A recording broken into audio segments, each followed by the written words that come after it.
dengan mencekik atau menampar salah satu wakil menteri.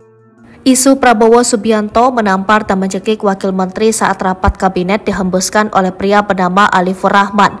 Lewat sebuah video berjudul Alifur Rahman, ada capres nampar wamen di ruang rapat, di kanal YouTube Seaword TV yang diunggah pada Minggu 17 September 2023. Alifur Rahman dalam video tersebut menyebut menteri yang maju jadi capres melakukan kekerasan. Pelansir dari Tribun News, Alifur Rahman mengaku mendapatkan informasi itu dari informan yang merupakan seorang staf Kabinet Indonesia Maju.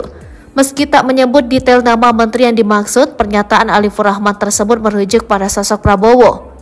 Diketahui Prabowo yang saat ini menjabat sebagai Menteri Pertahanan mencalonkan diri sebagai capres diusung oleh Koalisi Indonesia Maju.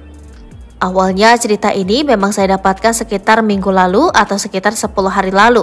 Dan saya dapat cerita ini dari informan saya di sana, salah satu staf yang juga hadir di rapat tersebut, kata Alifur Rahman. Ia mengatakan menurut cerita informan itu, Prabowo marah-marah kepada wakil menteri tersebut sebelum rapat kabinet dimulai. Aksi itu, ujar Alifur Rahman, terjadi lantaran Prabowo marah karena ada pekerjaannya yang tak selesai. Rapat belum mulai gitu ya, itu kemudian dicekik dan sebelumnya katanya ditampar, ungkap Alifur Rahman. Menurut informan saya, jadi si capres ini itu marah dengan salah seorang menteri. Menurut versi dia ada satu pekerjaan yang tidak dibantu kementerian terkait. Dia tersinggung dengan menteri terkait, akhirnya dia nunggu-nunggu nih waktu rapat. Menteri terkait nggak hadir. Yang hadir hanya wamennya, jadi dia emosi tutur dia. Sosok Alifur Rahman penyebar isu Prabowo Subianto tampar dan cekik wakil menteri pertanian Harfiq Hasnul Kolbi.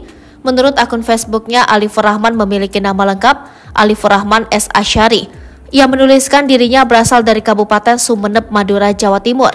Berdasarkan penelusuran Tribun News, Alifur Rahman dikenal sebagai pemilik media online Seaword.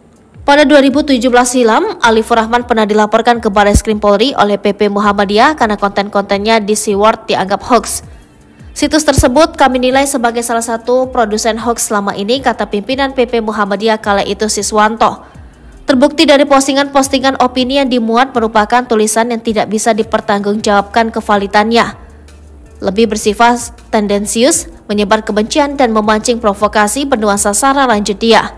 Namun kala itu Alifur Rahman menilai seharusnya PP Muhammadiyah melaporkan penulis konten bukan dirinya. Ia menganggap laporan PP Muhammadiyah atas dirinya tak memiliki kaitan dengan konten yang dipermasalahkan. Kalau ada kontennya, harusnya kan yang dilaporkan penulis kontennya. Kalau melaporkan saya kan gak ada hubungannya, ujarnya. Di tahun yang sama, ia juga dilaporkan Perindo atas dugaan fitnah. Juru bicara Baca Pres sekaligus Menteri Pertahanan Prabowo Subianto Dhanil Anzar Simanjuntak membantah sebuah artikel yang menyebut Prabowo mencekik dan menampar seorang wakil menteri saat rapat kabinet. Sebagai informasi, narasi tersebut disampaikan oleh seorang bernama Alifur Rahman dari Seaword TV.